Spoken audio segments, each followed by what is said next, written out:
All right, all right, all right. Welcome back once again.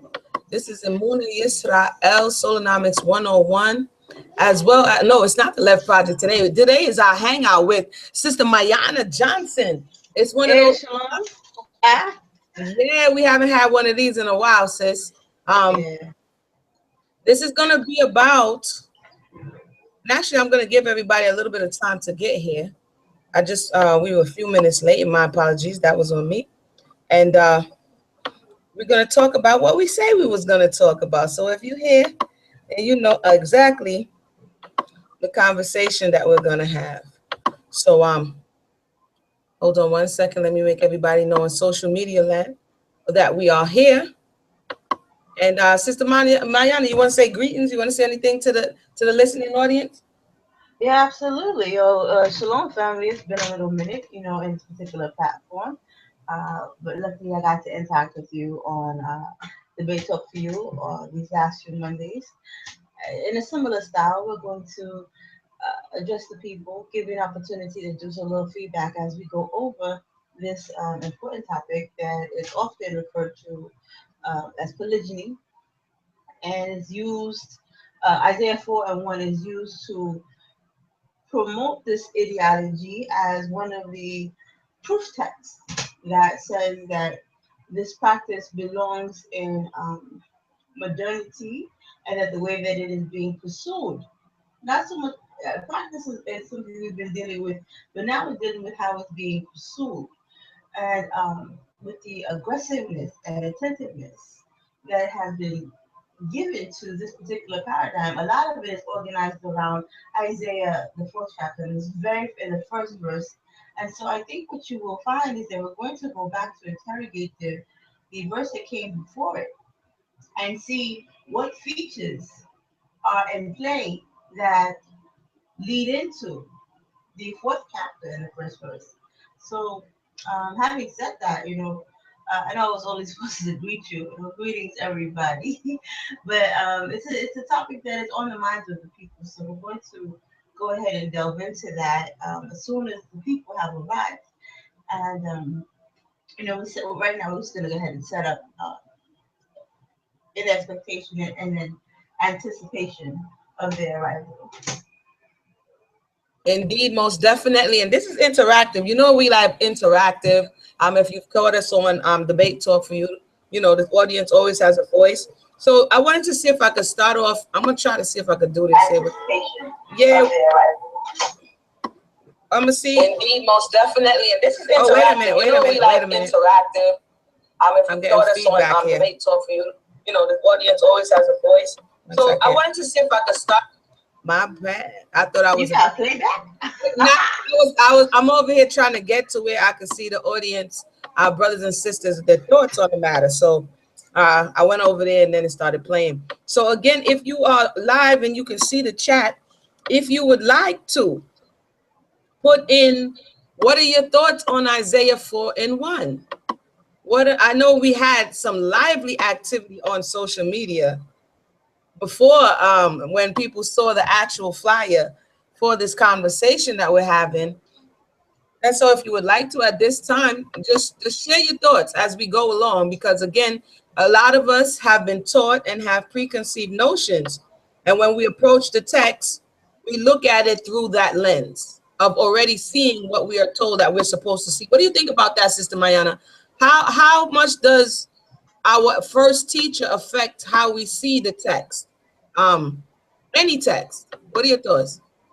Well, we have found historically that it gets played out that the way we hear things originally, and the way that if the same information becomes reproduced and recycled, that it forms an imprint on the memory. And what happens is, instead of reading for comprehension or reading for information, we read for confirmation of what our memory and that imprint has already told us that we will expect. So instead of reading to see what the spirit is trying to reveal to us, we are looking to see and to confirm that what we have already accepted to be true is indeed there on the pages. Very interesting. Very interesting. And how does that relate? Look, I'm probing Mayanah now, but how does that relate to the large amount of doctrinal differences and oftentimes the upset that comes with just having a regular conversation about a text that everybody has access to? If the person is listening now, what would you tell that person? How do you do it? How are you able to, keep learning and growing in this word? I guess that's what I'm trying to ask. Well, an important skill is to divorce the voices in your head when you go into the text, because if all the other voices are silent, then you can hear the Spirit speaking. The Spirit is not going to speak over. It's not going to fight for your attention. So you have to go into the text already committed to hearing only one voice. And if you have prized the voice of men, or you have prized the voice of someone else over the voice of the Most High, you are not going to hear him. You're going to hear who you are listening to. So in essence, if you had two, three other teachers, you're gonna hear what they told you that meant. And you know what? It's very important because even when dealing with young children and you expose them to something for the very first time, it leaves, like our sister Mayanah is saying, that very first thing you told them, it leaves an indelible mark on the mind. And they draw this association to, oh, I know what that is. It's what mommy said, or it's what daddy said, or it's what grandma said. And when you try to add more information, depending on the child, they're either going to reject it or they're going to listen in to hear how what you're saying adds, or sometimes you have to totally refute what has been said before. So all of this we say to please keep in mind as we continue to learn and grow in this scripture. Because some people may think that, oh, I read it one time, I don't have to read it again. And it really depends on your mind state. I guess that's what we're getting at, of how you were referencing it when you initially read it. So with that said, you ready, Sister Mayanah? Well, yeah, I just want to add a little to that what you said. You're right, because what we're talking about here is frame of reference, and it is well known that the frame of reference will inform whatever the way in which you interpret new information. Because if you've already decided that information looks a particular way, it will only be recognizable to you if it is presented in that way. Or you are going to look for it to be that way. Your mind will autocorrect. And you asked before, and I'll say this, look, your mind will autocorrect if it and go back to what is familiar with. If it can, and it rejects something new. And that goes back to what you asked before about how is it that we have managed to become so fractured, and that we have so many different doctrines and so many interpretations of the same text. What happens is those people, when we have an organized body, we have a collective kind of agreement, coming to a collective agreement that we are going to support the leader of whatever is in that doctrine. It happens in the churches, it happens in our congregations, and it happens, even in groups that aren't formalized. But if there's a person who is at the head of that, then they have attracted the attention and the loyalty of the people. The people are going to be very low to go against the person on whom they have put all of this trust. So that is what often happens. You spoke before about a child who was going to privilege the wisdom of the mother, the grandmother, the father, whatever elder brought them to a particular space, and say, okay, well, this looks like this because mommy said so. Because of their trust in you, that dependency on you. So the idea, if everybody goes and bucks against what mommy said, then it's going to force a pause in that time, because it affects that relationship, that dependency relationship. So the problem here is that we're not supposed to have a dependency on men. Man, woman, child, dog, cat. When it comes to Torah, when it comes to our history, our ethos, our ethics, and the things that by which we are supposed to live our lives, we are not supposed to depend on men or woman, cat, dog for this particular a sense of understanding. Because, like you said, it's right there. And that is why we're going to spend a lot of time dealing with the text. Before we opened up the floor, we had already committed to the fact that we're going to let the text do the speaking. We're going to read directly from the text, as opposed to telling you, oh, this is what it means. We're going to let the text speak for itself. What does it say? Instead of what does it mean, we're going to talk about what it says. Correct? Agreed. So definitely, buckle your seatbelts. As Sister Mayanah said, we're speaking, and you might be like, "What are these sisters talking about?" We're speaking a little bit about how we learn. It's important to understand how we learn, how we relate to information in our environment, and what it takes to continually grow in that knowledge and understanding, and what it takes to be stagnant and continue to repeat certain mistakes. So, personally, I think it's very important to learn know thyself. How do you learn? How do you relate information? Are you willing to let go of error doctrine or ever thought, or are you just trying to block off so that you can be comfortably in your space and not have to grow and not have to change? And so, with that said, we're going to take a look at the book of the prophet of Isaiah, because, as Mayanah said, this is a text that is notorious for being used out of context. And I tell you the truth, just the other day, Mayanah came again and said, "Emunah, let's take a look at the text." And I'm like, man, I read this thing like 50 million times, Mayanah. With that same thought, like, man, it ain't gonna say nothing but what it says. But when we read it again, because yes, we do like Bible study. We do like to study the Torah. Okay. So that it's not just a pretense. And when we read it again, it was like, oh man, it was like, one of those aha moments. So we're going to read it again with you and let us know. Sometimes if you point it out, then the person says, aha, I see it. But let's read it coherently and see if we see it. If you have any questions, I don't know where I put the other thing, then I'm going to be looking back and forth here. So Mayanah, you want me to start or you want to start? Now you go ahead and take it since I'm writing something down. Go ahead. All right. Best of it. I'm going to start at chapter 1. And the reason being is we often jump to chapter 4 and then we miss something. So chapter 1 says the vision of Isaiah, the son of Amos, which he saw concerning Judah and Jerusalem in the days of Uzziah, Jotham, Ahaz, Hezekiah, kings of Judah or Yehudah. I think that's very important to note. Write that down in your little pad because it just gave you the context of this conversation, who he's speaking to and during what time.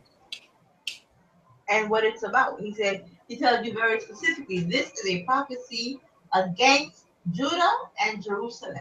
And this is not a catch-all. This is not about, please insert here. It's a very specific prophecy. You know what I'm saying? No, because what happens, you're like, oh, everything is one fold, two fold, and like you say, origami. It's not origami. It's not, you don't keep folding it up and making it into a crane or a fish or something. It is what it is. So what it is, according to Isaiah, is it is a prophecy against Jerusalem and Judah. Period. There's a period after that, correct? Or is there a dot? Okay, there's a period. There's a period. Oh, okay, read on. Okay, so it says, and for those who may be like, oh, what are these sisters doing? We have been forced into this space to have to speak in this way because of the errant teachings that has been perpetuated over and over again. Like we almost have to do it because you understand?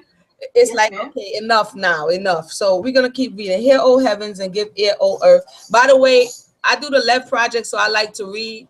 Just vibe with it for a second. It says, hear, O heavens, and give ear, O earth, for the most I have spoken. I have nourished and brought up children, and they have rebelled against me. The ox know his owner, and the donkey his master's crib, but Israel do not know, my people do not consider. A sinful nation and a people laden with iniquity, a seed of evildoers, children that are forsakers of the Most High. They have provoked the Holy One of Israel unto anger. They are gone away backwards. And I think it's very important to note that most times we have to read Isaiah in tandem with the history of the kings. So if you go to Chronicles and the book of Kings, you will see why in this space Why in this space he's speaking like this? Because of the wickedness of the nation during that time. It says, why should you be stricken anymore? You will revolt more and more, and the whole head is sick, and the whole heart is faint. From the sole of the foot even onto the head, there is no soundness in it, but wounds, bruising, and putrefying sores. They have not been closed, neither bound up, neither mollified with ointment. Sister Mayanah, remember when we were speaking about this, that there was a particular king that Refresh had my memory. a foot ailment? Oh yes.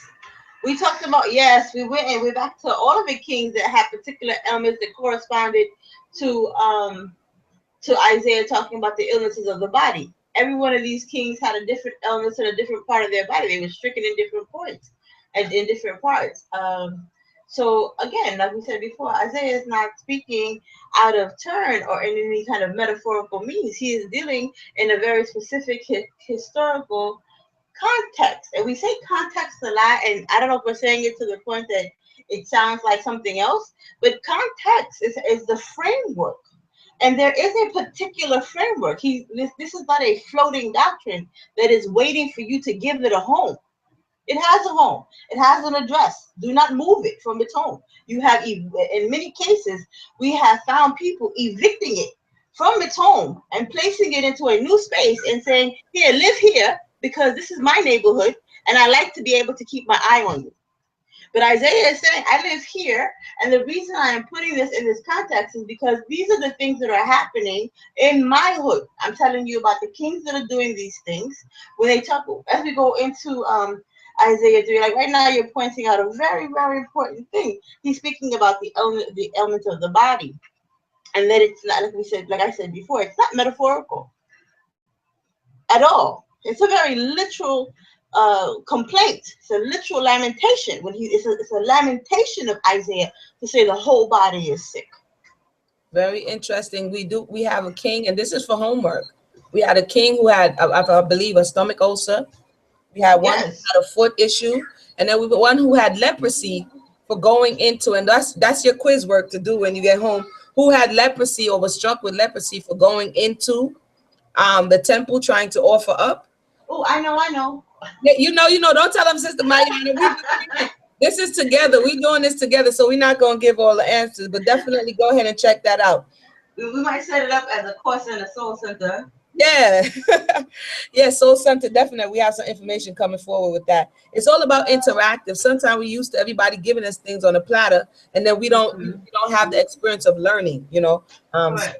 It says, from the sole of the foot even onto the head, there is no soundness in it, but wounds and bruises and putrefying sores, they have not been closed, neither bound up, neither mollified with ointment. Your country is desolate, your cities are burnt with fire, your land strangers devour it in your presence, and it is desolate as overthrown by strangers. Is that speaking, because sometimes we see the text speaking in the shall be in the future tense.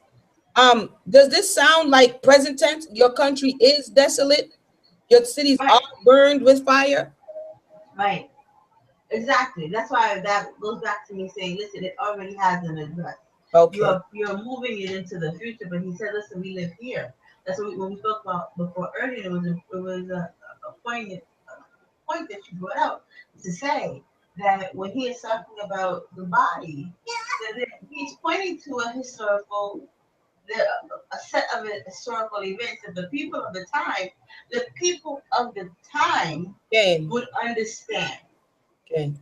Okay, because it's similar to, like, let's say during the nearest frame of reference, a generation ago, when they were talking about the civil rights era, the people in the time and in the moment, there's a lot of things that are going on that would make sense to them because they were in it. And to Right. talk to them while they are in it, he is in a particular climate talking to the people that are feeling the burn. For them, there's a lot of spaces where he is using very present tense for them. And the Most High moves that way. You find with a lot of these people, and I don't want to say brothers or sisters, but to the people in general, that when they want to forward a particular idea, they make it seem as if the prophets are so elastic that it can stretch all the way into whatever present woe. This is my current woe, and so clearly Jeremiah is speaking to me. He's talking about now. He instead of addressing the people that he has in front of him, he decided to say, "I'm going to poo-poo on you and talk to the people who are 2,000 years ahead of you or behind you." And And that is what.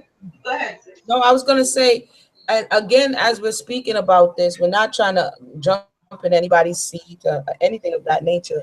We're addressing the confusion that comes out of one particular script and how it has changed and morphed into so many different ideologies based on what Sister Mayanah is pointing out, what we want the text to say. And Right. oftentimes we want the text to say something to validate our thought process. And sometimes it's because, like we said before, our frame of reference. We don't know what it was like to live in Isaiah's time, but we do know what it's like to live now. And Correct. when you read the text, there's so many similarities, and that's only because we are the same people. Correct. We're the same people. But the fact is, that even though we are the same people, we weren't having those exact experiences. There's a difference between there being the performative aspects of a culture, which the performative aspects have to do with things that are shared between the culture. I mean, the things that are always going to be similar. And then there's the experiential part of a culture, which is going to deal with the idiosyncrasies and specificities of the individuals. This is what they were experiencing. They're Correct. not just performing the culture, which is something even now. This is what we do. We are performing the culture, but they are experiencing a very specific set of conditions.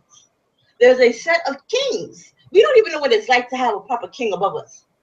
We don't know what that is like.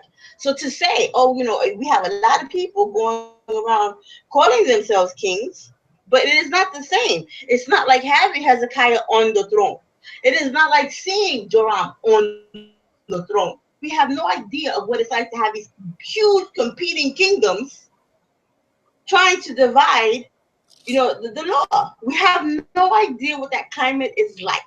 We can only imagine. You can only So, imagine. Right. correct. So instead, what we do is we take the pieces of these narratives that are familiar and say, let's paste them together Huh? because these are the parts that we understand, and then repackage it and feed it to the people as the truth. Hmm. And that is what happens. And what happens is, oh, well, there's an elder in front of this person's name. He has a very complicated Hebrew name. He must be wise. Correct. And that's problematic. And I know I say the word problematic a lot, but unfortunately, a lot of what's going on is problematic. And I want to say, just for homework, like I said before, what was going on with King Ahaz? There's a very important prophecy that comes on That's later right. concerning King Ahaz and concerning what he was concerned about. And one of the That's things right. he was concerned about was invasion. So it's not that we're pulling this out of our head wraps. This is Mm. something that you can definitely go back and substantiate as we try to uh, hone in on some of the reasons why we're having issues. Like, and I'm not even gonna, but if we do this for everything, we're gonna get to 4 and 1. Because I know some people like, well, where's 4 and 1? We get in there, but it's just to lay the foundation that specifically it says your city is desolate. Your cities are burned with fire. Your land, meaning that we have to, like Mayanah said, we can't airlift it and put it somewhere else. It's specifically speaking to people who are occupying a land. And Okay. strangers devour it in your presence. You can't be a stranger in another person's land and saying, yeah, this is my land. It doesn't, Right. it don't really work like that, especially because he was speaking to the kingdom of Yehuda. It says, and it is desolate as overthrown by strangers. That means you have invasion, something is going wrong, you've turned away from the Most High, and this is what is happening. Your kings, your leaders is messed up. So we're going to continue for the sake of time. And the daughter of Zion is left as a cottage in a vineyard, as a lodge in a garden of cucumbers, as a besieged city. Okay? I'll read that again because again, this conversation is about the daughters of Zion, right? And the daughter of Zion is left as a cottage in a vineyard, as a lodge in a garden of cucumbers, as a besieged city.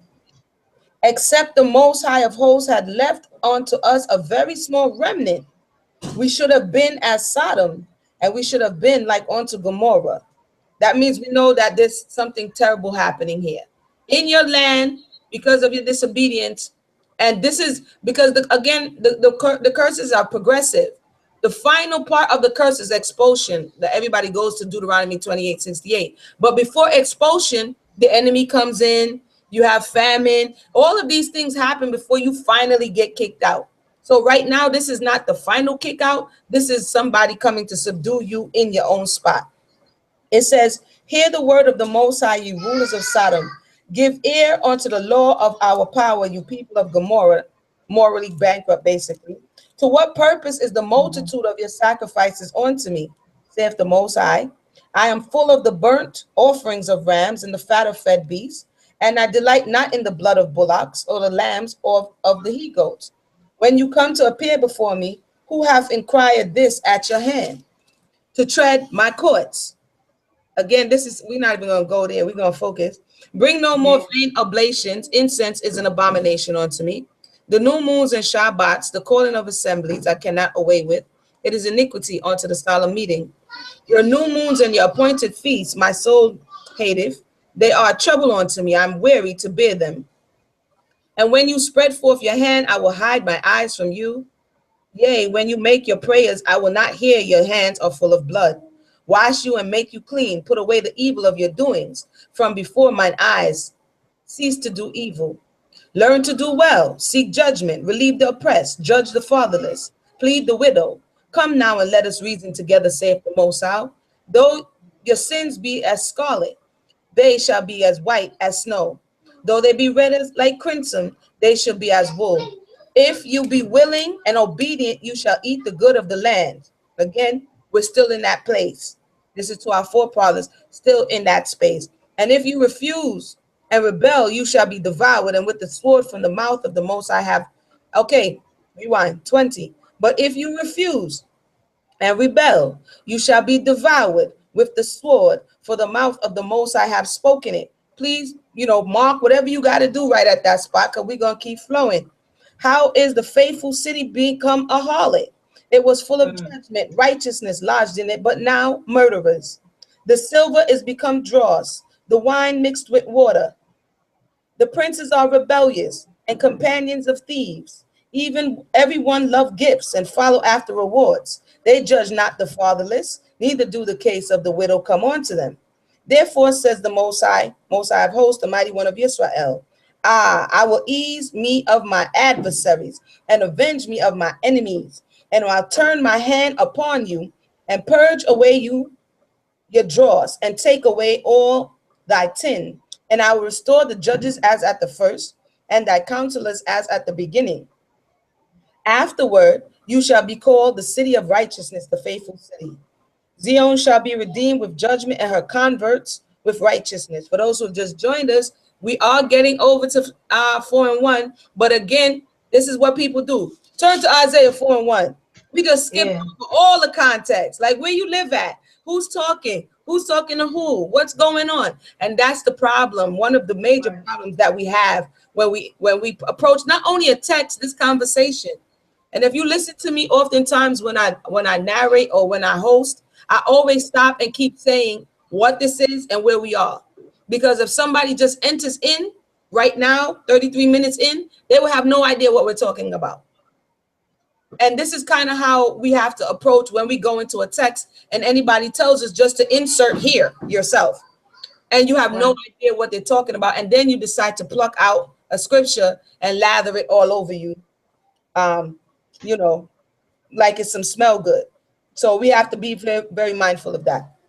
And it takes patience. As you see, we've been reading for 33 minutes and we haven't gotten there yet. But it takes patience. It says, where are we? Therefore say the Most High, the power of hosts, the mighty one of Israel, I will eat. Okay, I read that. And I'll restore your judges as at the first and your counselors as at the beginning. Afterward, you should be called the city of righteousness, the faithful city. Zion shall be redeemed with judgment, and her converts with righteousness. And the destruction of the transgressors and for the sinners shall be together, and they shall forsake the Most High shall be, sorry, and they shall forsake the Most High shall be consumed. One second.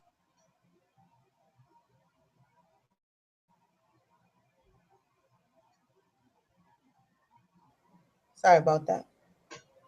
For they shall be ashamed of the oaks which you have desired, and you shall be confounded for the gardens that you have chosen. And again, we know the context, or maybe we don't. Our forefathers was committing adultery, spiritual idolatry behind trees and in groves and in gardens, worshiping spirits, the nature, the elements. You understand?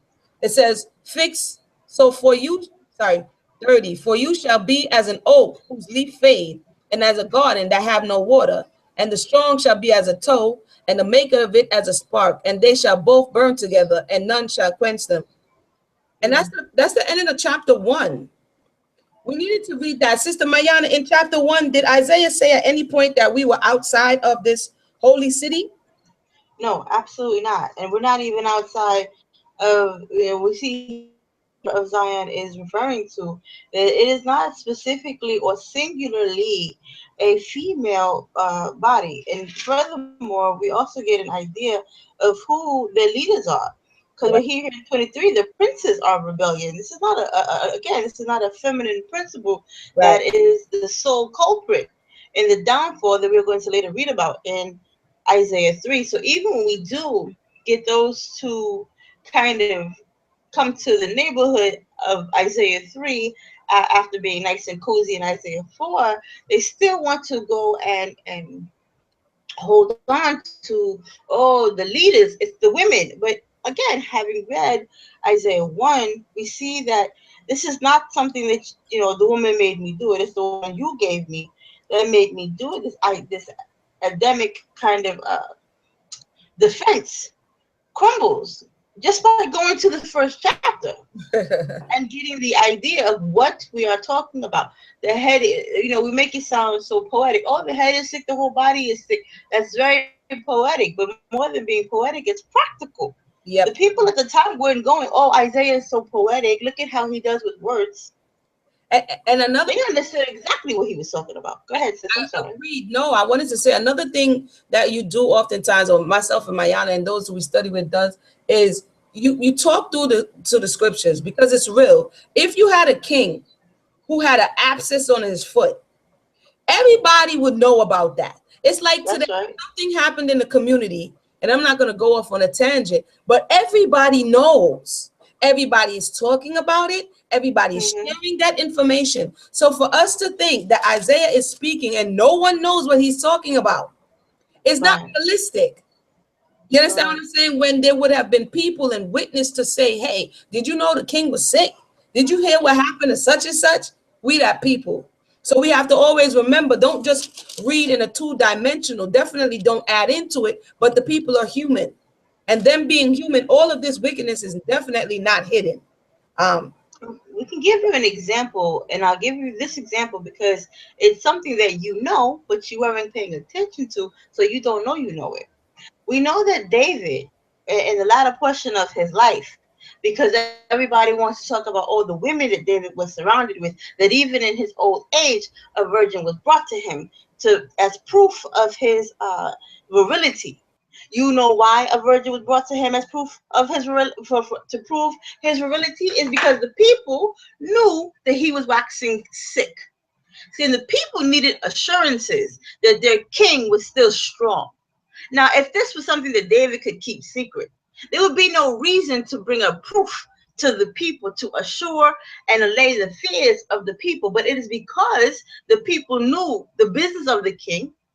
The people, of course, are highly invested in the health of the king. Because if the king is strong, as far as they're concerned, the nation is strong. So what they want to do is that by bringing in a virgin to warm his cold body, if his body responds the way a young man, or a man's body should respond to a beautiful virgin next to him, then fine. The health of the king is good, which means the health of the nation is good.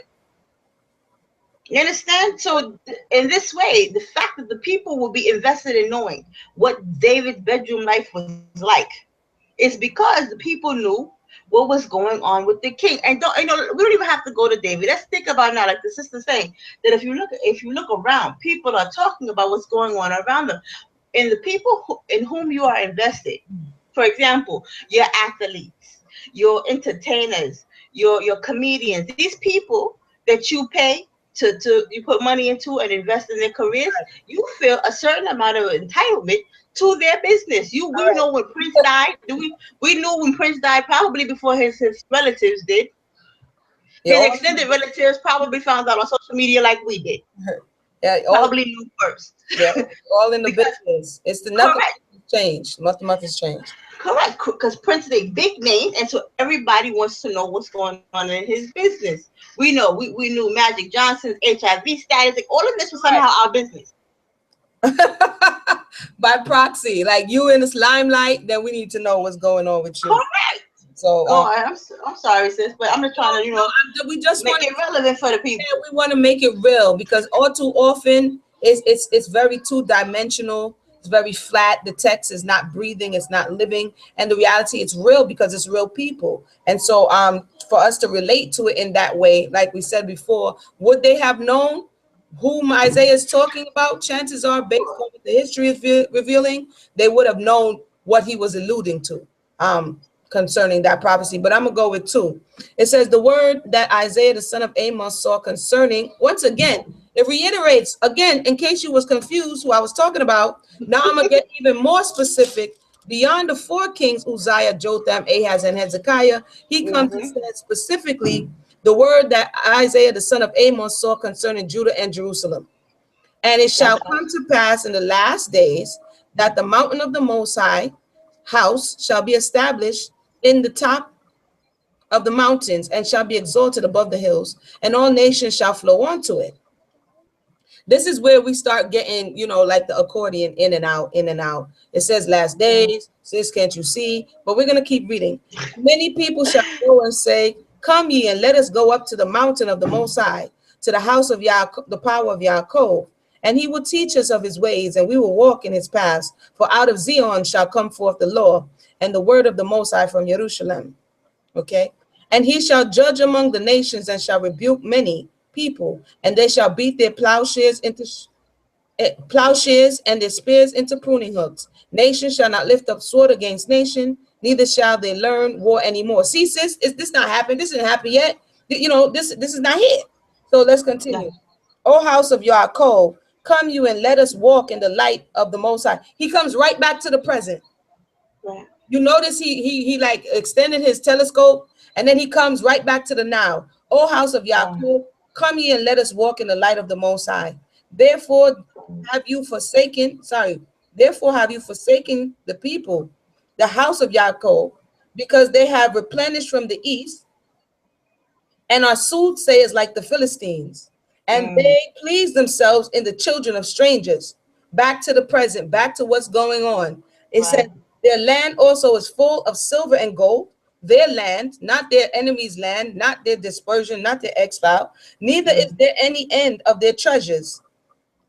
And again, I bid you to please look at what's happening with the kings, and please find out what king allowed, should I give them the name? What king allowed a foreign, in order to make an alliance with a foreign person, this let them see the treasures. All of this is in the Torah now.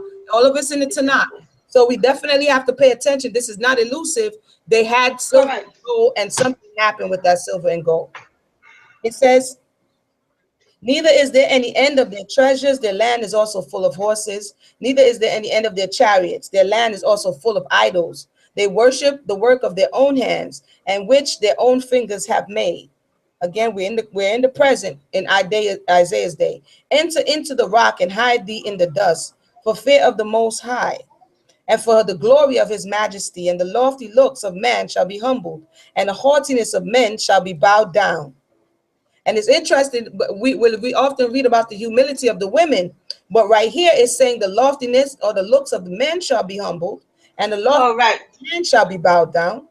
and the That's Most High right. alone shall be exalted in that day. For the day of the Most High of hosts shall be upon everyone that is proud. So everyone, man, woman, child, everybody, and So we lofty. should. Go ahead. So we'll go on and we examine first and foremost who is the daughter of Zion. And he has told you several times we have the daughter of Zion, and we're told several times that he is addressing Judah and Jerusalem. Correct. So this idea that we're talking about the daughter of Zion and making it seem as if, again, this is the feminine principle that is being put on trial instead of reading what the text says and how he very specifically identifies who he is addressing. He is addressing the people of Jerusalem The people. and Judah. It is the people. And again, the sister rightfully brought to your attention that when with this idea of, oh yeah, the women, that the daughters of Zion are haughty, the daughters of Zion are haughty, and then we talk about it in the context of Isaiah 3, then once again we're led to believe that these haughty daughters of Zion are once is the feminine principle. But we see it identified in Isaiah 2 as whom? The men. The lofty looks of men shall be humbled, and the haughtiness of men shall be bowed down. The haughtiness of whom? The men is it, Of men. like you said, it's The everybody. daughter of Zion is who? The daughters was haughty, the men was haughty, the princes was Come haughty. on. Everybody Come was on, but correct. But this idea, I don't even know why they think that it's so cool to assassinate the women in this way. Or we're going to assassinate the character of the women. We're going to bring them low. For what? Do you understand that the women are your number one defense? We are like, why would you want to tear down your own defenses? That is so counterintuitive. And it's countercultural to attack your women in this way. I understand correction. I understand,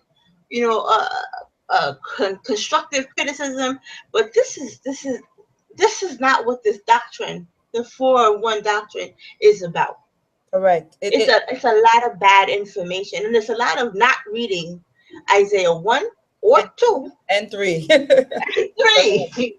And that's why we're reading it today. For those who have just joined us, this is Isaiah 4:1 Prophecy Revisited, sponsored by the Soul Center. My name is Emunah Y'srael, and we're on the line with Sister Mayanah. Hi, Mayanah Johnson. And I was going to say Mayanah Hasselford. Mayanah. And if you have any questions or thoughts as we're going over this, feel free to share. Why are we talking about this? Let's just take a minute, and then we're going to continue. We're talking about this because this is an infamous scripture.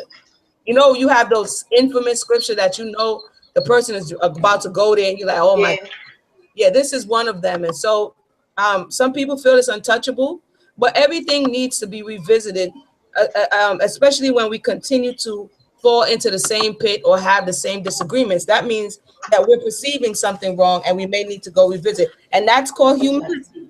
When you're willing to revisit something that you have thought for years and you swore it was right, humility says, let me humble myself and go back again and see if I'm missing something, or what is it that I'm not understanding, or why is it that I can't relate to my brother or my sister? Because there's the one understanding comes from the Most High. It says Shema Yisrael Yoleheinu Yoekad. The Most High is one. So therefore, if we vibrate on the Most High's vibration, y'all know that's one of my words, then why are we not one? That means there's something, messing up our connection. So I'm gonna continue for the sake of time. I know y'all be like, dang, they read the whole thing. We sure did. I will restore upon thee and purely purge.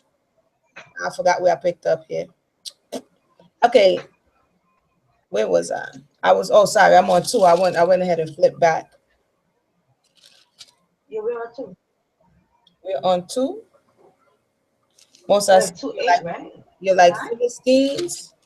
Okay, here. Okay, right. It says, and the mean man boweth down, and the great man humbleth himself. Therefore, forgive them not. Enter into the rock and hide thee in the dust, for the fear of the Most High and the glory of his majesty.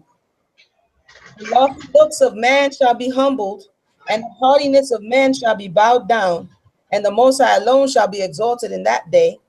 For one that is lifted up, and he that be brought low, and upon all the cedars of Lebanon that are high and lifted up, and upon all the oaks of Bashan, and upon all the high mountains, and upon all the hills that are lifted up. So you can imagine people show videos and pictures of Israel now, and the land is barren. He's describing hills and mountains and everything, and the land is in pain. The land is suffering because of our iniquity, and it has been left desolate.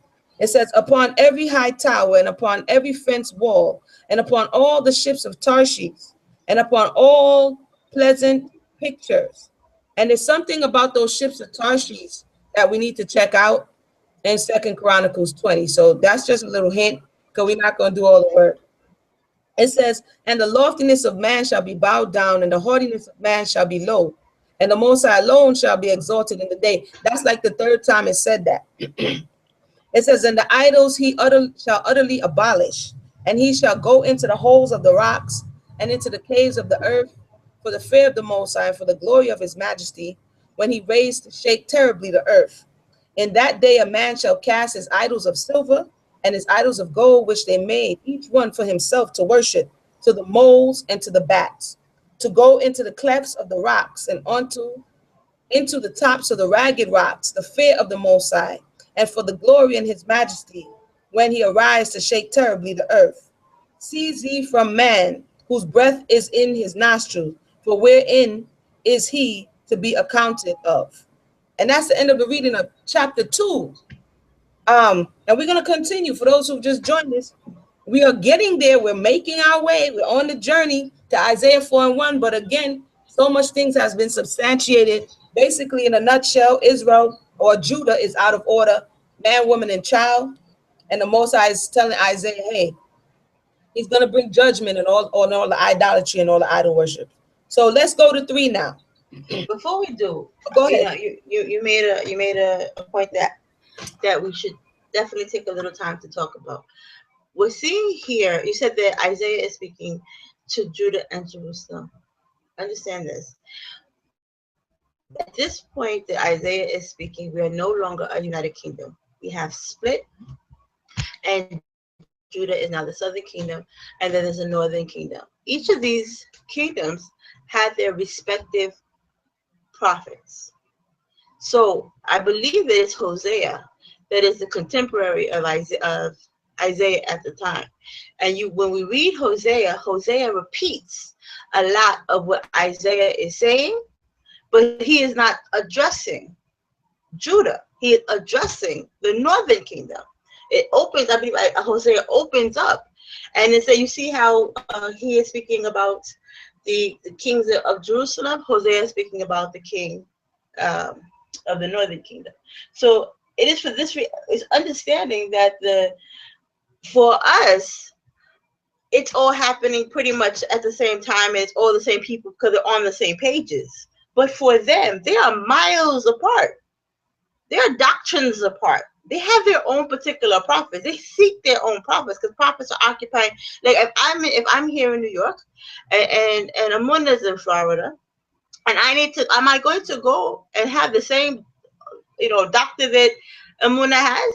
No, we don't live in the same space. We have our regional professionals in our area. The Northern Kingdom had their prophets. The prophets from the Northern Kingdom didn't journey forever to go to the Southern Kingdom. Isaiah is prophesying to a very particular part. So that is why the prophecy is addressing specific people, because that's where he is.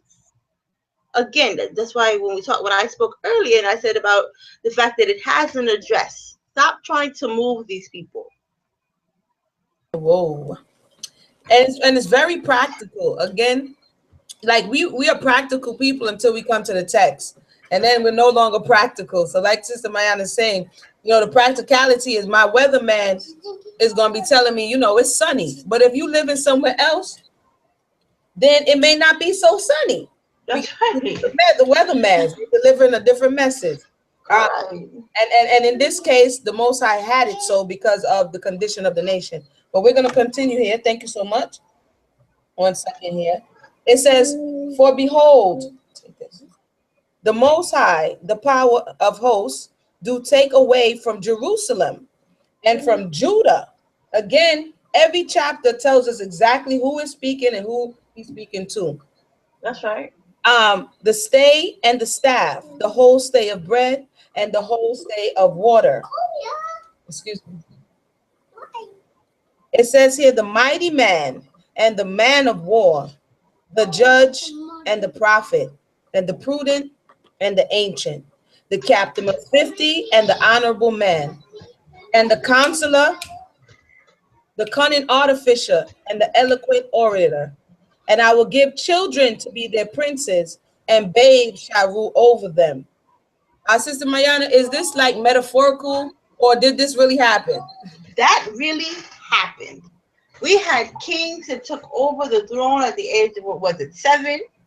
There was a point in time where there was a woman who married from the northern kingdom into the lineage and the royal lineage of the southern kingdom.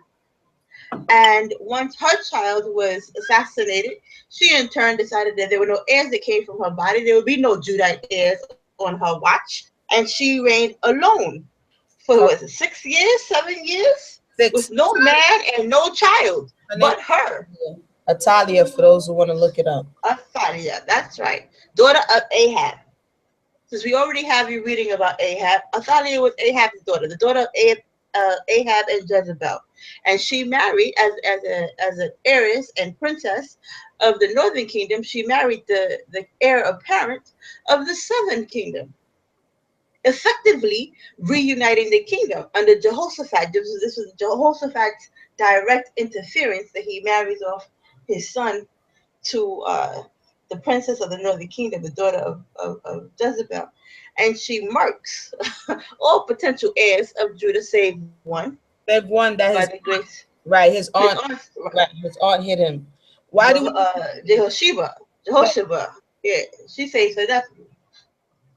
So this is very important stuff, because again, during the time that Isaiah is prophesying, we have child kings coming to the throne, like Gaver just said. We have Josiah as a child king. He was very young. There was a number of child kings that came to the throne. They wasn't even ready to jump up on the throne, but because of the tumultuous conditions of the kingdom at that time, you know, people were going out and people were coming in, and very, like you see in other countries. I was just reading about King James and Anne of Denmark. She went to the throne. Her father died 1 week after. That's King James's mother. 1 week after she was born, she became the throne apparent, like the heir. But she couldn't reign, so she had to they abdicated the power to somebody else. Uncle, right? I think I think it was an uncle. But my point is, what we see happening in all these cultures around us, this was the climate of Israel at the time. It wasn't supposed to be, but that was a different story. But we're going to continue. It says, and the people shall be oppressed, everyone by another, and everyone by his neighbor. The child shall behave himself proudly against the ancient, and the base against the honorable. I mean, I know this is backdating it a little bit, but one of the stories of when the child behaved himself proudly against the ancient, if you can remember when Solomon was coming to the throne, was it Solomon's sons was coming through the throne, and when he wanted to ask advice of the elders and he didn't like the advice, and he went and got the advice of the junior council, basically his homies, and you hear that conversation against the elders. This is what we see happening today. And like Sister Mayanah said, there's a lot of similarities, but we still don't get permission to airlift it to be what we want it to be, just because there are a lot of similarities. As long as we continue to go away from the Creator, we'll always have similarities of that which came before us. That's right. We haven't changed our behavior, so why do we expect the punishment to be any different? Right, it's going to be different, but in this case, it's an actual royal priest. It's an actual royalty. It's an actual throne. It's actual princes. It says, when a man shall take hold of his brother, I want you to listen to this part good. It says, when a man, remember, because they're having royal house problems. It says, when a man shall take hold of his brother of the house of his father, saying, you have clothing, be you our ruler, and let this ruin be under your hand. So basically they wanted someone to blame. In that day shall he swear. This is the man who was like, yo, be king over us. saying, I will not be a healer, for in my house is neither bread nor clothing. Make me not a ruler of the people. Sister Mayanah. Yeah, listen. I have the same complaint. I have the same complaint that I've always had regarding this particular passage. It's not being read. It's not being read, and it's not being understood. Going back, I'll touch on this, but just going back to the fact that women rule over them. It wasn't the fact that she was a woman. She was a wicked woman. So the frame of reference is about Athalia. Athalia does something very Okay. dangerous. But because of the fact that we have certain men who still haven't gotten to the point of their study that they know that there was such a queen in Israel, they are saying, oh, well, the first time and the only time women came into any type of power was during the feminist movement. So clearly it was a prophecy about the feminist movement Yes. and you black women having all of the jobs. But if they had read Right. Kings, they would have known that he is talking about an actual event that happened in his time because there was a woman who was sitting on the throne of Judah Right. Right. and showing her backside. He was So, it. but there are some men, and that number is dwindling because there are women like myself and you and others who are saying, we read the text and there's this woman right here. And And now they can't argue it. and But also I wanted to add that there was a queen mother. Please, anybody who's listening, let me tell that you, is right. there's another queen mother who was she was over there whispering, trying to call the shots. If you know her name, feel free because definitely this is the type of study that will, when it gives us a proper frame of reference, we don't have to make up stuff like Sister Exactly. Mayanah said, oh, this means the feminist movement. No, how about it means that this actually happened? Correct. Correct. And now to go back to the point that you actually asked me to speak on, we see here where it says, "And a man shall take hold of his brother, of the house of his father, saying, Thou hast clothing, be thou our ruler." So we have men here clinging to another man to take leadership over his household and to take away from him his authority and his accountability. He is asking for another man to be under the name, under the authority, and giving that man accountability that he has himself relinquished. I don't want to be responsible. I don't want to be responsible. I don't want to be accountable. I am going to relinquish my authority and put that on you because you have clothes and you have food. Yeah. And that they said, I shall not be a healer. And this man will respond, I will not be a healer for you. But Correct. in my house, but he said, for my house, there's neither bread nor clothing. Make me not a ruler of the people. So we see that it wasn't only women who were taking hold of people, basically saying, Okay? take away my reproach. That's right. It wasn't That's right. women doing that. It was everybody doing that because they wanted somebody to blame. But we're going to continue. Thank you for that. I'm gonna do the highlight that. I'm gonna need the listening audience to highlight. Oh, seriously, because the conversation is gonna happen again, and some poor, uninformed, unarmed, unsuspecting sister is not going to know what to say. So that's what you do. You get your little yellow highlighter, your pink highlighter, your green highlighter, the blue one. You go to the third chapter, and you highlight all the highlight, put pixie dust and glitter on verse 6 and verse 7. All right now. We got to keep it light. We got to keep it light. It's all love, but we definitely got to get context. So let's Of continue. course. For Jerusalem is ruined and Judah is fallen because their tongue and their doings are against the Most High. Very important. To provoke the eyes of his glory, the show of their countenance do witness against them, and they declare their sin as Sodom they did hide it not. So they I were did really, not. they were very forward. I don't Right. care. It's out in the open. I do Yeah. what I do. Leave me alone. So you can understand that sin was at the height. Correct. It says, "Woe And unto this." and understand this the what you're hearing now. This is the language that provides for the the image that he gave us before about being haughty. We use the word haughty, and a lot of the time we use vocabulary we do not understand, which is very good that Isaiah goes and it comes away from the language and then gives you the image. A lot of people are visual, they need to see it.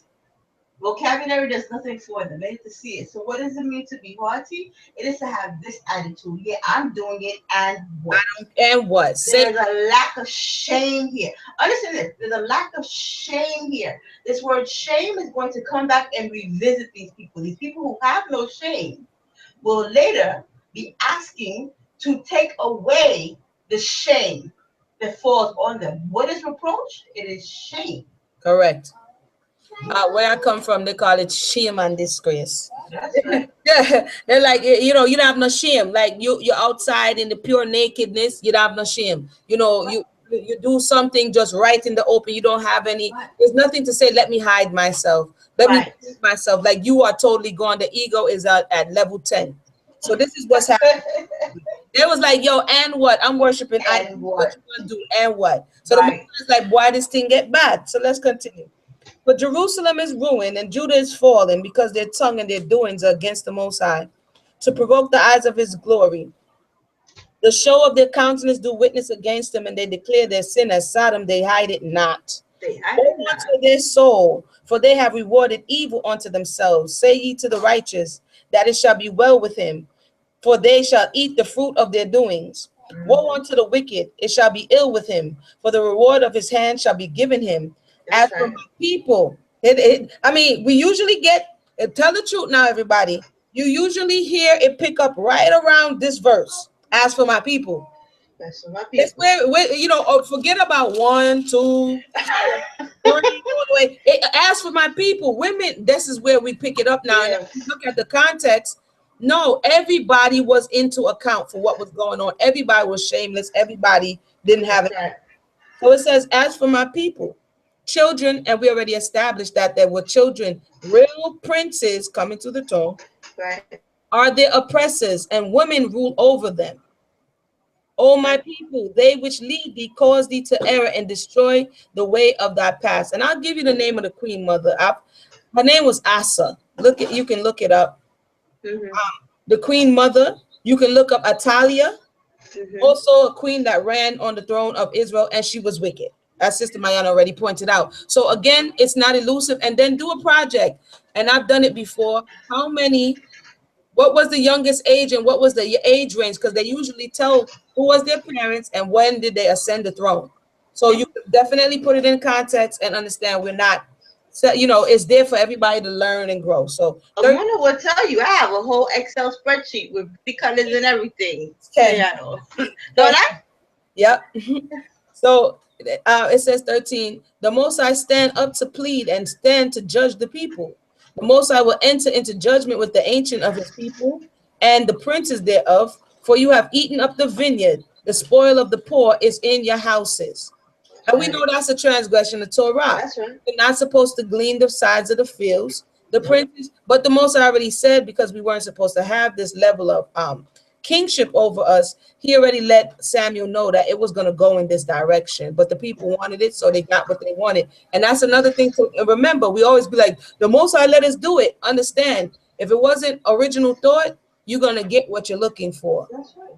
So aside devices. Yep. It says 14, the Most High will enter into judgment with the ancients. Okay, I read that, sorry. 15, what mean ye that you beat my people to pieces and grind the faces of the poor, saith the Most High of hosts? Who is he speaking to? These are the things we have to ask when we're reading the text. Contextually, he's been speaking to Isaiah, speaking to the people, and just the preceding verse is speaking about the princes, those who rule. Yeah. And the Most High is like, yo, what are you doing? It's like right now, the pastor's in the pulpit. What are you doing? You know, 16. So we get into the juicy part. This is what you've been waiting for. It says, moreover, the Most High said, because, oh man, wait, back up. This right here is the infamous. I got to get a drum roll because this right here is the infamous, moreover. And I have to look what it says in Hebrew, because moreover is like, and in addition to. That means I'm speaking about something up until this point. This is not the beginning of the conversation. Right. It's like you mad with somebody and you say, yeah, man, now one more thing. You got one more thing to say to them. You understand what I'm saying? As a matafat, these type of transitionary terms, that means this is in conjunction to what I already just said. So it says, Correct. moreover, the most I say, because the daughters of Zion are haughty and walk with Mm. stretched forth necks and wanton eyes, walking and mincing as they go, and making a tinkling with their feet. Therefore, the Most High will smite with a scab the crown of the head of the daughters of Zion, and the Most High will discover their secret parts. In that day, the Most High will take away the bravery of their tinkling ornaments about their feet, and their calls and their round tires like moons, the chains and the bracelets and the mufflers, the bonnets and the ornaments of the legs, and the headbands and the tablets and the earrings, the rings and the nose rings, the changeable suits of apparel and mantles, and the wimples. Talk about being turned up, daughters of Zion. And the crispin pins. We was like a fashion show. It says the glasses and the fine linen and the hoods and the veils. And it shall come to pass, instead of a sweet smell, there shall be stink. And instead of a girdle, a rent. And instead of a well set hair, baldness. And instead of a stomacher, a girding of sackcloth. And a burning instead of beauty. The men shall fall by the sword, and the mighty men and the mighty in war. And her gates shall lament and mourn, and she, being desolate, shall sit upon the ground. Y'all ready now?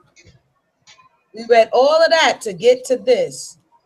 And in that day, what day? The same day as verse 18, and in that day the Lord will take away the bravery of their thinking and order. That day. The same day. It's not a different day. It's the same day. Is it the It's same that day? day. It's following this day. It's day one, day two. It is not day one, day 2017. we, got, we got jokes, but okay, so when we say in that day, no, we got jokes because we have a whole bunch of time traveling Hebrews. That's how we got jokes. we got time traveling. On the real though, on this day means they're still in Jerusalem. Jerusalem is rubble. This okay, They're sitting on the gates of Zion. That's the next day. It's the day after the apocalypse. That's what it is. It says you're sitting amongst this desolation. You're sitting bereaved. You're sitting broken. You're sitting stinking. And for those who saw the reason we did the flyer like that, because that is actually what the women in that day would look like. And as we have read everything up until this point, this is what it's saying. In that day, 7 women shall take hold of one man, one of the remaining men after everything just happened. Correct. After the mighty men fall by the sword in war. So that means there's going to be a level of invasion, and there's going to be, now people say this is when we go back to the kingdom. But okay, so you mean you're going to be sinning and haughty and mincing and all of the things that the Torah just said when you go back? That makes no sense. Because we finally got expelled. So this means, and if we read it in the context of what has happened concerning Ahaz, who was linking up with, Assyria and the rest of them, there was an invasion that happened. This is where we see in Isaiah 7, Isaiah is speaking to Ahaz about this, because Ahaz is frantic that these people are going to come in and overtake the city. So understand, when we keep reading it in this context, that this day wasn't, like Sister Mayanah said, 2017. This day had to be it had to be where it said it was, why it said it was, and where it said it was, and how it said it was. It says, so these women, these broken women who had gotten humbled for their behavior, it says, in that day 7 women shall take hold of one man, saying, we will eat our own bread and wear our own apparel. Look, they absorbed the problem of the brothers. The brothers was like, you got clothes, you got food. And he was like, I don't have nothing. So the women was like, okay, forget that. We got clothes, we got food. It says, only let us be called by your name. They weren't the only one asking to be called by his name. We just read that in earlier, where the men in chapter 3, earlier in the chapter 3, when a man shall take over his brother of the house of his father, thou shalt have clothing, you be our ruler. So when you call by the ruler's name, who are you repping? Ruler such and such. We are the men of King David. We are the men of Saul. You see, this is how people will refer to themselves. It says, only let us be called by your name to take away our reproach.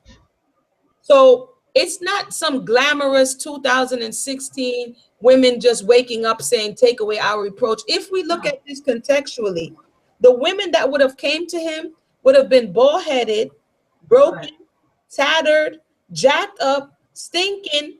And I know it sounds wild and crazy. This is who would have appeared to him, like you saw on the flyer, holding on to him, talking about, let me be your Isha.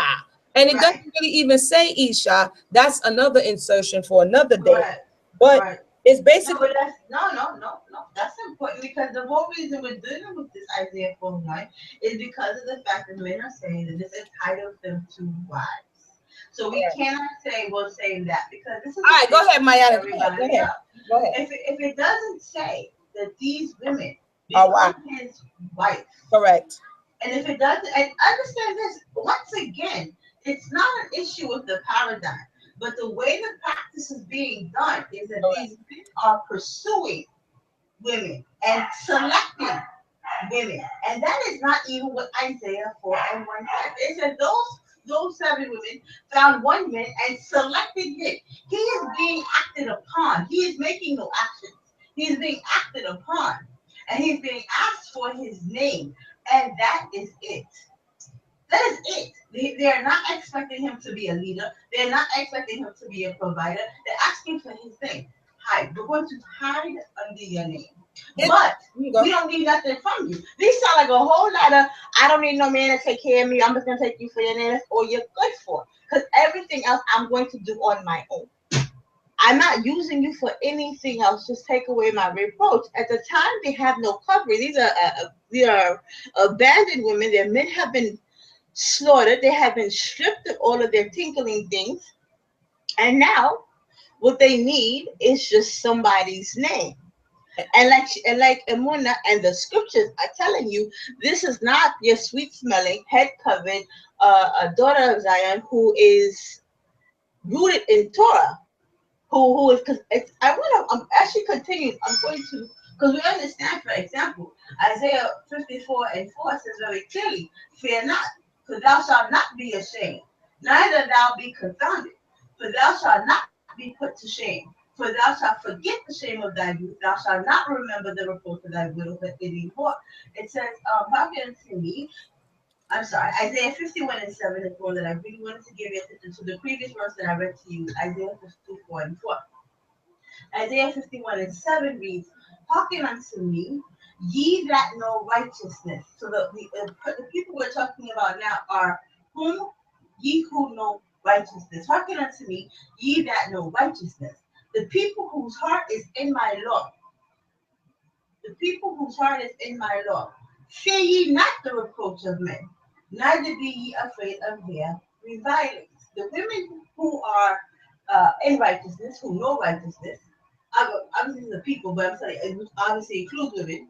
So it's not going to be the righteous women, the women who have their heart in the law, that have any fear of reproach. These are not people that have fear of reproach. If you are a woman in the law, these are not the ones that are going to have stabs in their head. They're not going to be all tatted. They're not going to be showing their backside. They're not going to be unaware of their hygiene in situations. These are not your ishas.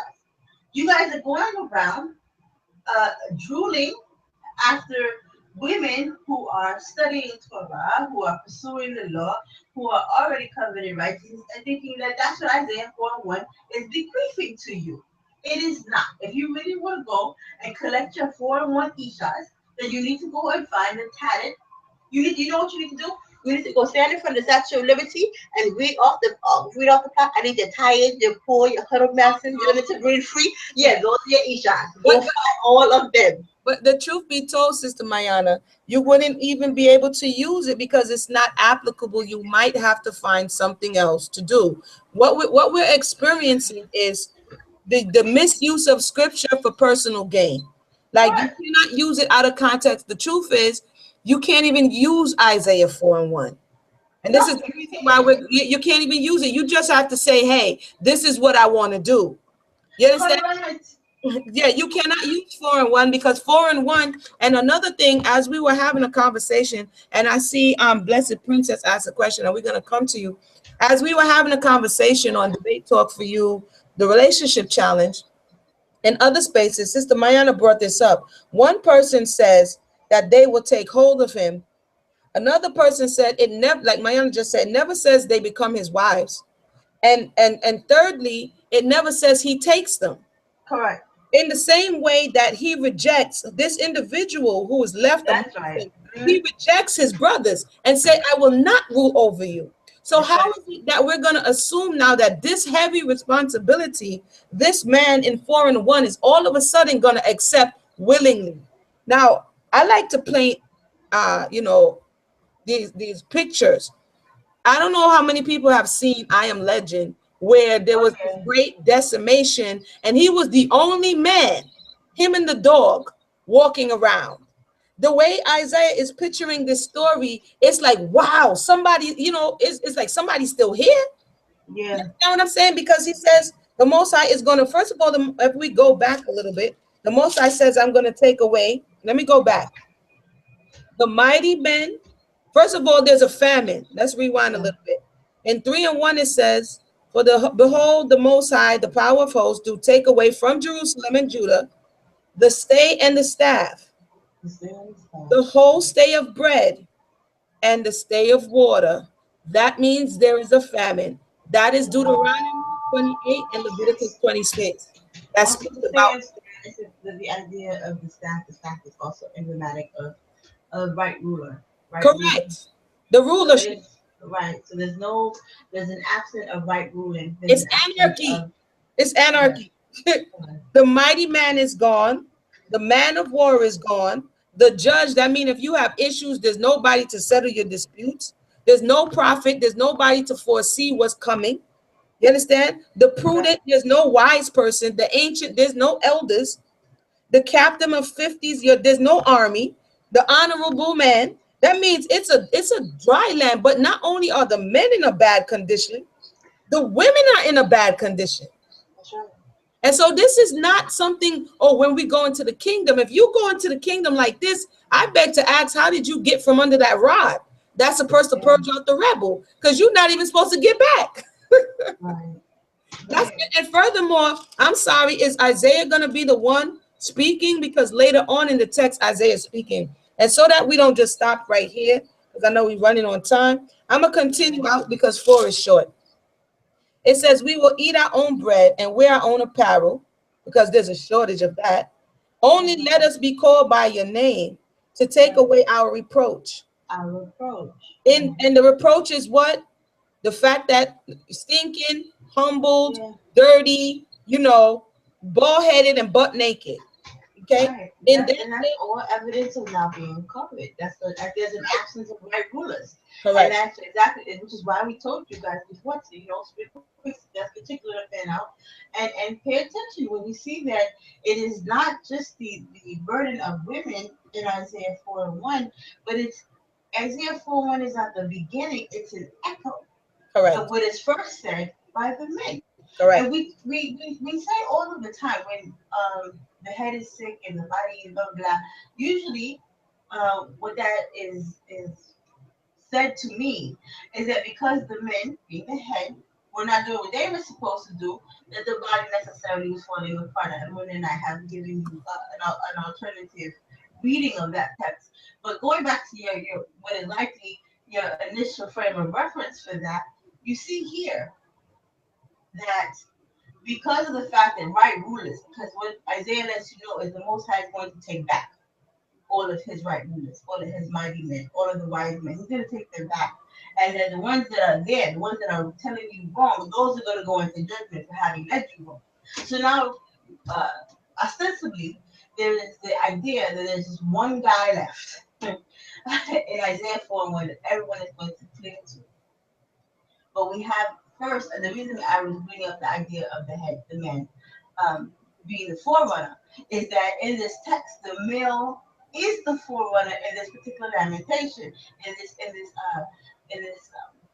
decree of sorrow.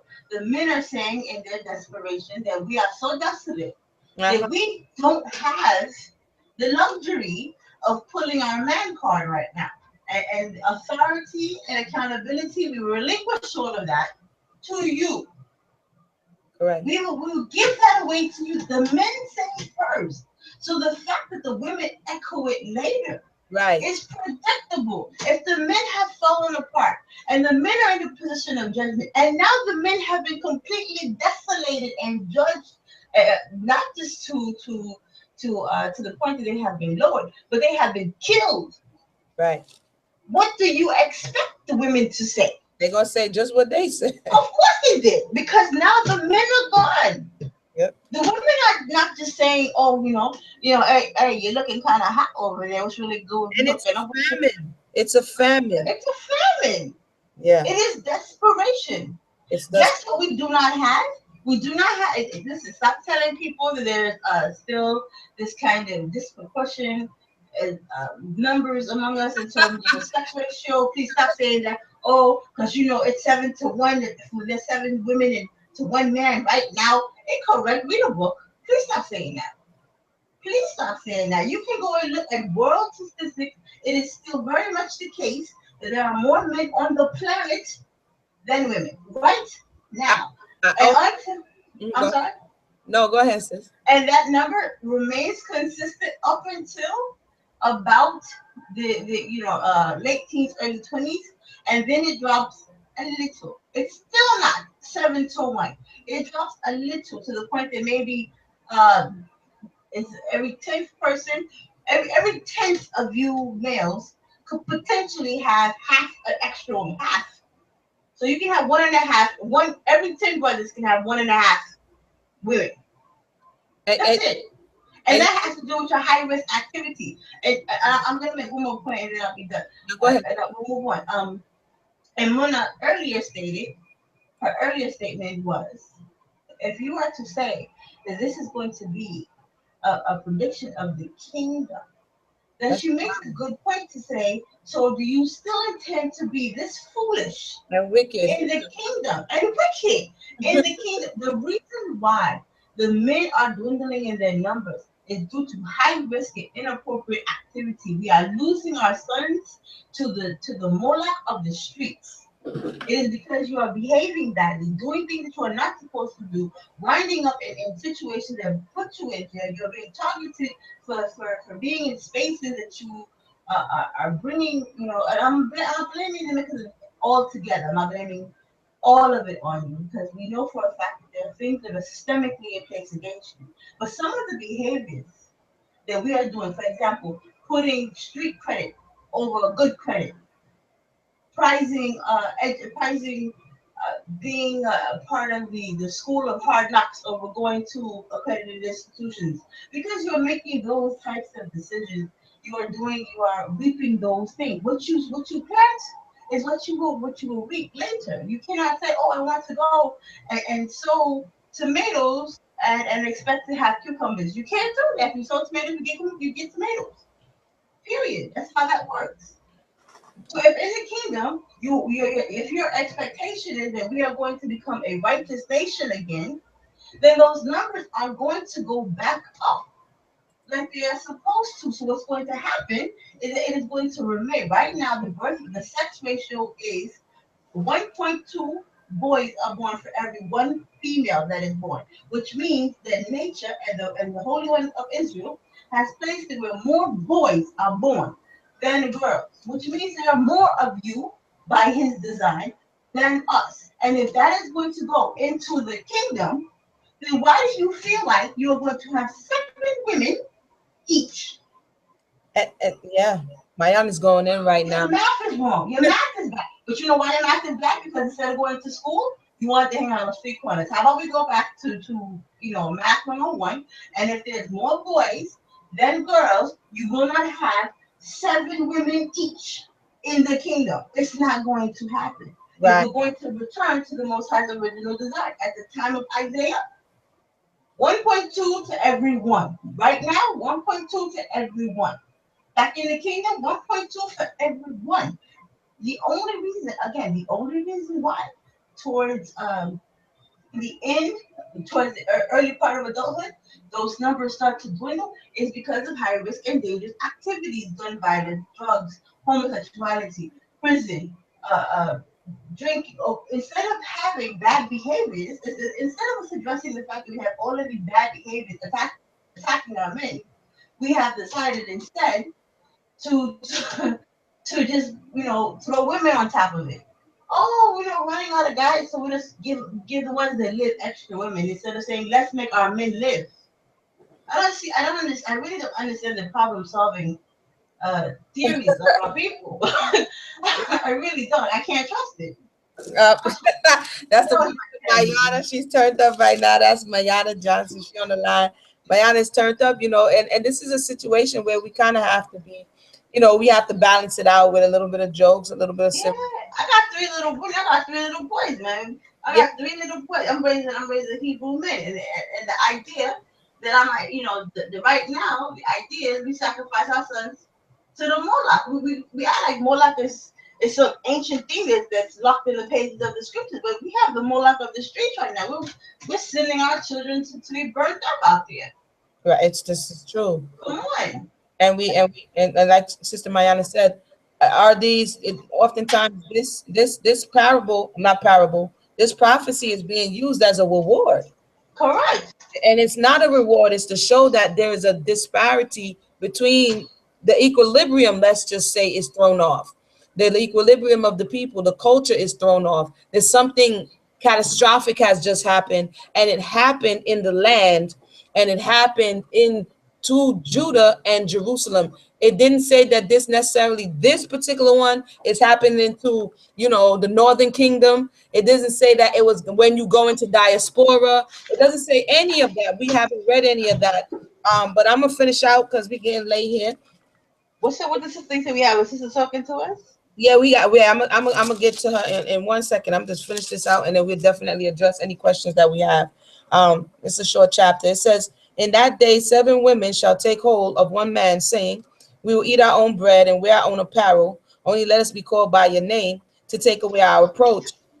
And in that day shall the branch of the Most High be beautiful and glorious, and the fruit of the earth shall be excellent and comely for them that are escaped of Israel." Yeah, we can go all day on that one, but let me see. That was in the first.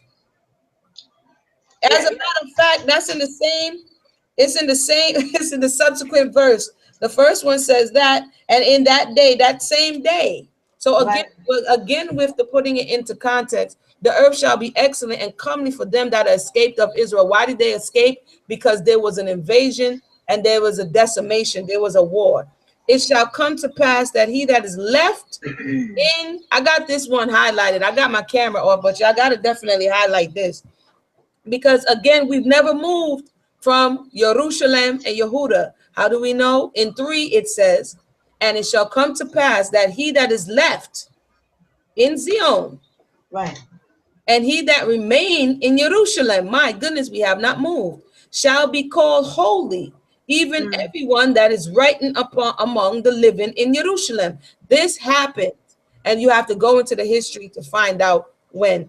"When the Most High shall have washed away the filth of the daughters of Zion, and shall have purged the blood of Jerusalem from the midst thereof by the spirit of judgment and by the spirit of burning." The Most High allowed Jerusalem to be taken down because of what was just explained.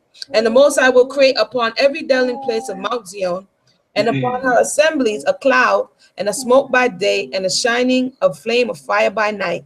For upon all the glory shall be defense. And there shall be a tabernacle for a shadow in the daytime from the heat, and for a place of refuge, and for a covert from a storm and from rain." And that's the end of 4. We have to see what happened after the invasion. We have to see what happens when another king arises in Israel and looks to reinstitute.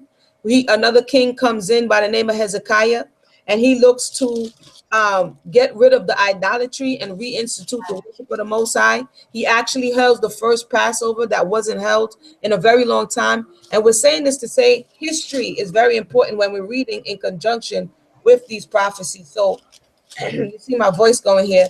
That is the reading of Isaiah 1, 2, 3, and 4.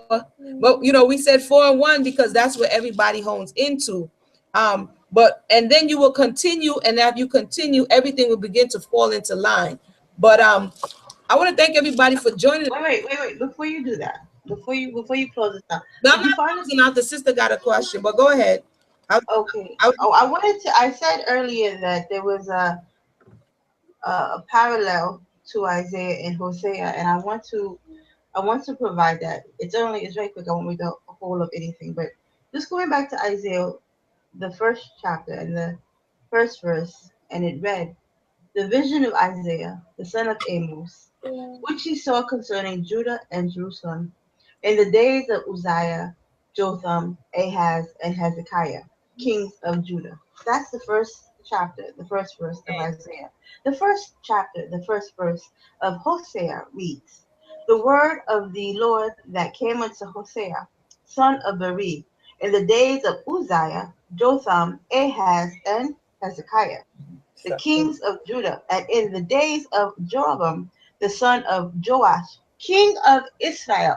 okay. So you see, the same exact kings are named in the Mhm. beginning of Hosea, but instead of being the prophecy judged against Judah and Jerusalem, Hosea is going to address is in the days of Jeroboam, the son of Joash, Mm, king of Israel. So he is going to be everything that you hear here has to do with the Most High judgment against the northern kingdom. correct. So, like I said to you before, Hosea has a particular address.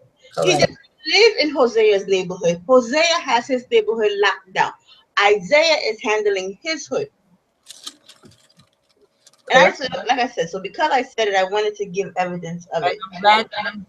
And I'm glad you did, because as we read on in the king during the king of Ahaz, when you read further on in the story, the king Ahaz is afraid, and you know who comes up against him? The king of Syria, if I'm not mistaken, as well as Israel. The northern kingdom wants to do, they don't want to join up. It was some real crazy Yeah, stuff going yeah. on. And they wanted to come against their brother. And there is evidence in the Tanakh that says not only did they come against their brother, now you make me gonna have to get it. I said I was gonna go to the sister. They act, they actually stripped them bare. They Yeah, made them naked. Remember the yeah. most I said, daughters of Zion, because you're haunted, I'm going to reveal your secret part. Now y'all made Yeah. me have to go get it. Hold on one second. Sister Mayanah, you want to read the sister's comment while I go get this real quick? Is it on our invitation site? Because I was looking for her. No, it's on the YouTube itself. I'll read it and then you can address it. She All said, right. Shalom, and then Blessed Princess Shalom. How come a lot of teachers say that whatever the script says in that day, that means the last days? That's How a come, very good how question. come when a lot of teachers say in the same thing we was addressing, how do they automatically equate in that day to this day? Because what they do is that they automatically equate it to their immediate frame of reference.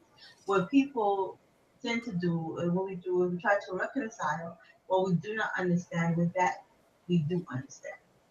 I don't know what this means, but I know what this means, so I'm going to stick them together.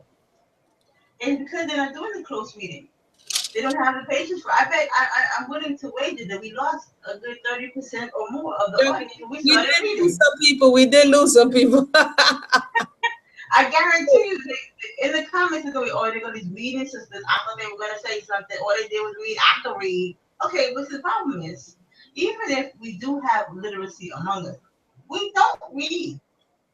True. We repeat. We don't read. We repeat. We don't study. We recycle, and that's the problem. And what happens is we have some of those among us who don't want to hear righteous teaching. They want to hear rhetoric.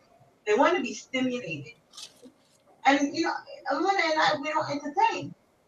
We don't come here for that. We want to elevate you, educate you.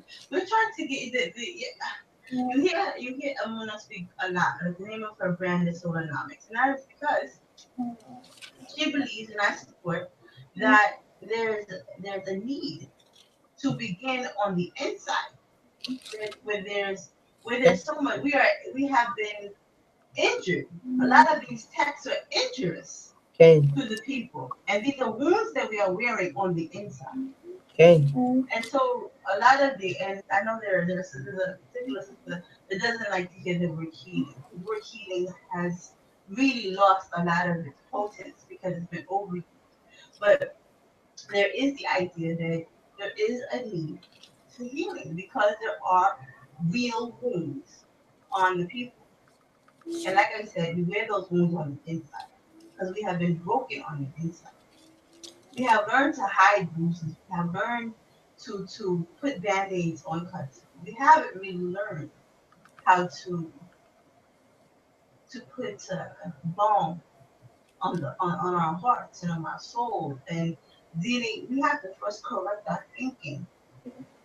We have to believe in our worth. We have to find spaces that we can occupy and believe we are safe again. Because as a broken and vulnerable people, we don't have that. We don't have that. So we allow people to tell us that our thoughts are not valid, that we don't have the credentials to speak to our own experiences. Okay.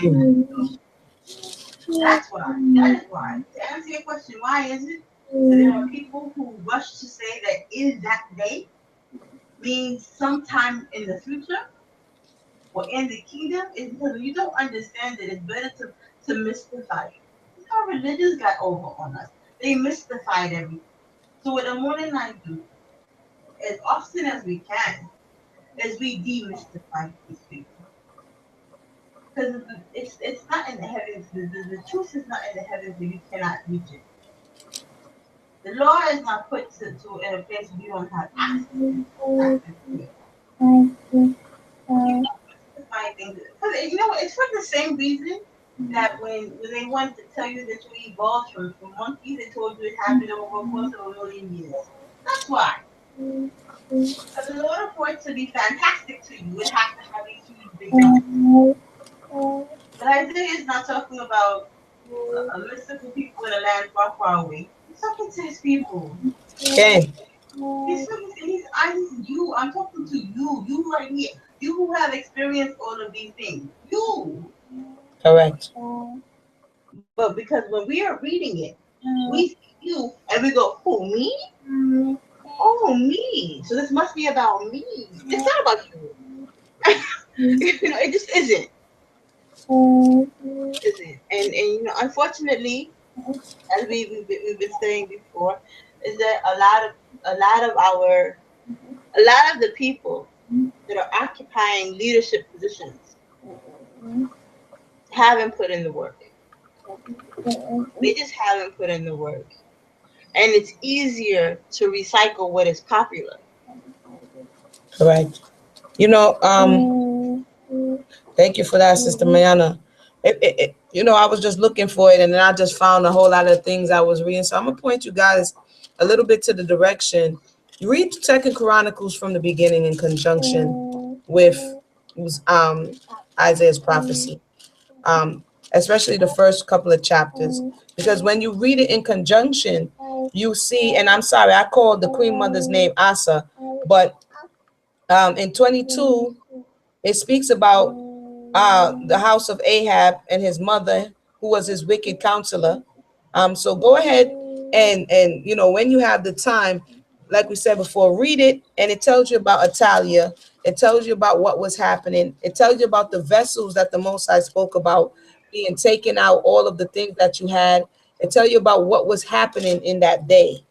Right. So if you reference, okay, and I found what I was looking for. I was just, how you was like, oh yeah, this is where it's at. But yeah, and then for the sake of time, I'm just gonna give you.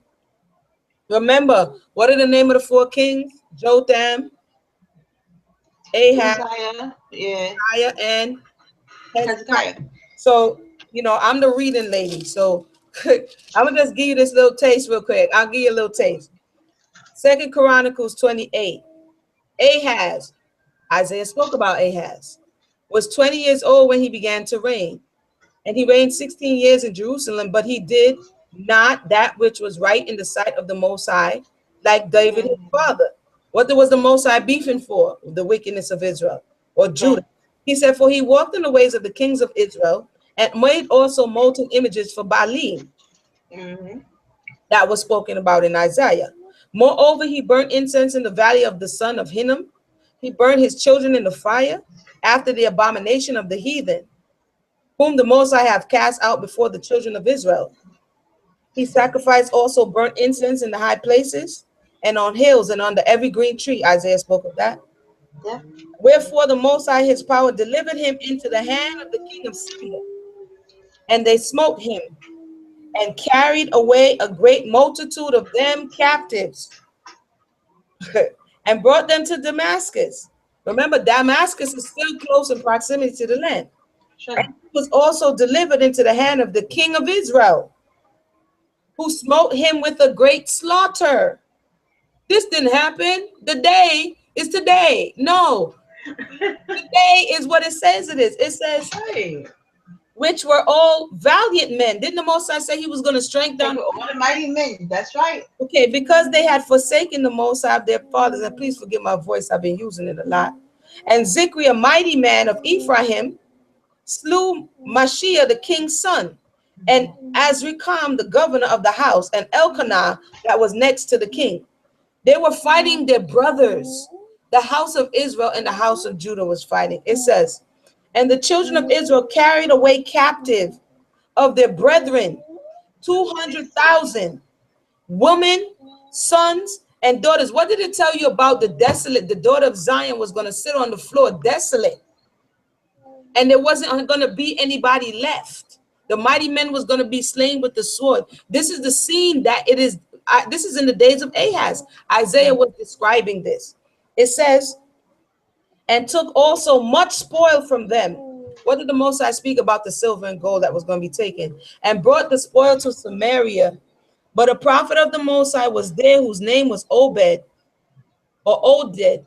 And he went out for the host that came to Samaria and said unto them, behold, because the Most High, your power of your fathers, was wroth with Judah, he have delivered them into your hand, and you have slain them in rage that reaches up to heaven. Meaning, and this is very apparent, this is very timely for this day, as we're having something that's happening in the community now. And even though, like the Most High said, he was wroth with your brother, when you take it upon your hands to go to the next degree, you've gone too far. Right. It says, and I'm for those who just joined us, I'm reading 2 Chronicles 28 in tandem with what we just read out of Isaiah. And this is just an extra because, you know, I came over here, but it says, and now you purpose to keep under the children of Judah and Jerusalem for bondmen and bondwomen unto you, but are they're not with you, even with you, sins against the Most High your power. And for those in the law, you cannot have your brother or sister as a bondman. That's right. And I'm almost done. What Now, happened to the brothers? huh? What happened to the brothers? I don't know. Did they get the link? Yeah, they did. All right. It says, now hear me therefore and deliver the captives again, which you have taken captive of your brethren, for the fierce wrath of the Most High is upon you. Then certain of the heads of the children of Ephraim, Azariah, the son of Johanna, Berechiah, the son of Mishillemoth, and Yekizekiah, and the son of Shallum, and Amasa, and the son of Adilah, stood up against them that came from war. Listen, 13, and said unto them, you shall not bring in the captives here, for whereas we have offended against the Most High already, you intend to add more sin to our sins, and to our trespass, for our trespass is great, and there is fierce wrath against Israel. Okay, so the armed men left the captives and the spoil before the princes and all the congregation. They took them out their land and took them up to Damascus. And 15, this is where I wanted to get to. And the men which expressed by name rose up and took the captives, meaning Judah, and with the spoil clothed all that were naked, meaning they stripped them bare among them, and arrayed them and shod them and gave them to eat and to drink and anointed them and carried all the feeble of them upon asses or donkeys and brought them to Jericho, the city of the palms, to their brethren, and they returned to Samaria. And it goes on to speak about it. But I wanted to show you where they say in the Most High said, that day I'm going to strip you bare. And we see that they took them captive and stripped them naked. Again, continue to read, continue to grow, and continue to edify yourself in this beyond what we've been told, so that we can come into a true understanding of what it is the Most High requires for us. Sister Mayanah, is there anything you would like to say before we go? No, man. All right, I want to thank everybody for tuning in. I know it probably wasn't what you expected. You know, we try to keep it down on the hoopla and try to get them meat and potatoes. And so once again, we want to thank you for joining us. My voice is going out. My name is Emunah Y'srael, and we've been joined by Sister Mayanah Hasofret. And this has been sponsored by the Soul Center. We definitely have the Polygamy 101 course coming soon, as well as Womanhood, Intro to Womanhood. And that course is done by Sister Mayanah. And that course is going to be fire. So definitely take a look out for that. And I compiled for you Polygamy 101, because this is aptly titled the polygamy scripture right here. And so what better way to tell you, actually it's ready, that particular course, and Mayanah's course is coming out very shortly. So go ahead and check us out at the Soul Center, and we'll have more information for you on social media. So once again, everybody have a blessed night. Shalom. Shalom.